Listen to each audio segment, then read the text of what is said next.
Bienvenue à Mix et Remix. On parle de cocktails à travers différents thèmes et aujourd'hui le thème, c'est la culture tiki. Alors bien oui, la culture tiki, le premier bar tiki a eu lieu aux États-Unis en Californie. Le parrain tiki, Don the Beachcomber, un voyageur qui se promenait à travers les îles et à travers les mers du Sud pour s'inspirer et créer le premier bar aux États-Unis. Pour nous parler un peu des inspirations tiki, j'ai mon bon ami Tony qui va nous parler un peu de c'est quoi tiki justement, d'où ça vient. Donc en fait, tiki, moi je viens de Tahiti en Polynésie, puis tiki, dans notre culture, c'est une divinité, souvent représentée par des sculptures en bois ou en pierre. Ça représente un homme ou une tête d'un homme. Puis en fait, la particularité de tiki, je pourrais même dire son pouvoir, c'était qu'une fois détruit ou vaincu, il pouvait se réassembler et être encore plus beau ou belle.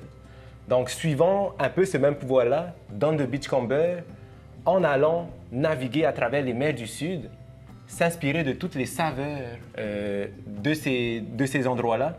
Donc, on parle notamment des fruits exotiques, la mangue, l'orange, puis aller chercher toutes ces saveurs pour les ramener aux États-Unis. Et Don the Beachcomber, le parrain, n'est pas son vrai nom aussi à la base. C'est attribué ce nom-là, même légalement en fait. Mais c'est quoi un Beachcomber? Beachcomber, c'était des marins qui venaient en exploration dans les mers du Sud, puis qui décidaient de sauter du navire pour s'inspirer des modes de vie au bord de mer.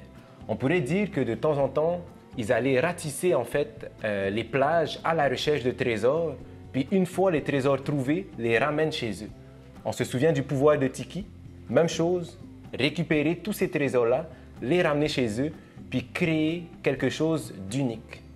Ce qui est intéressant aussi dans les cocktails, quand on en fait à la maison des cocktails tiki, il faut vraiment être dans l'abondance. On parlait d'offrande, d'assemblage justement. Fait que les cocktails tiki sont particuliers sur le rhum, les jus exotiques et tout ça, mais aussi dans la présentation, c'est vraiment, vraiment important aussi, je pense. Tout à fait.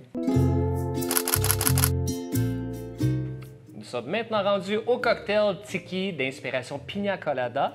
Et allons-y donc avec un 2 onces de rhum. Là, ce qu'on va faire avec le rhum, on va faire ce qu'on appelle en anglais un split base. Donc, on va utiliser 2 onces de rhum, mais avec deux rhums différents pour donner plus de corps, de profondeur.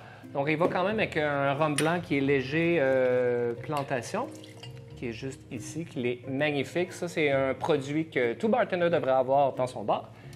Et un rhum vieilli, Appleton 15 ans, pour donner de profondeur et de personnalité aussi en même temps. Fait on met 1 once également de ce rhum-là.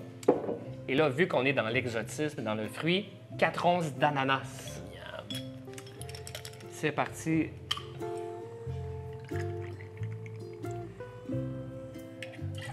Deux. Et je pense que je vais finir mon ananas.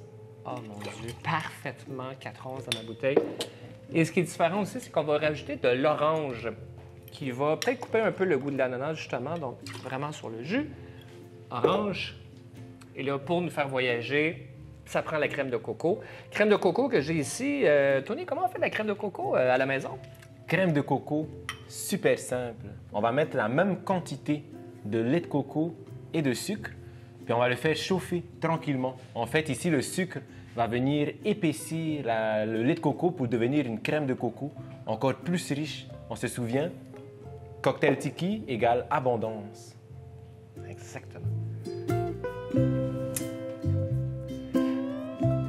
Et voilà, notre cocktail est complet. On va le shaker, on va le placer dans notre verre. Toujours de bonne humeur.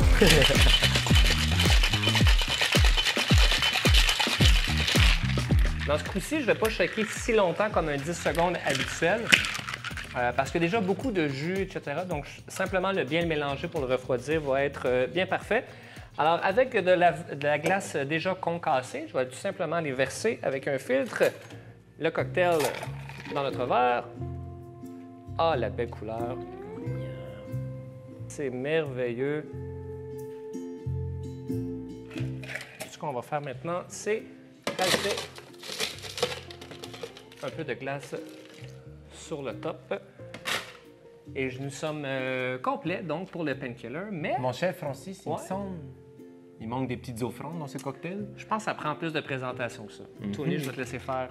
Je vais rajouter des tiges d'ananas pour rappeler justement l'ananas qui se trouve dans ce cocktail, juste ici.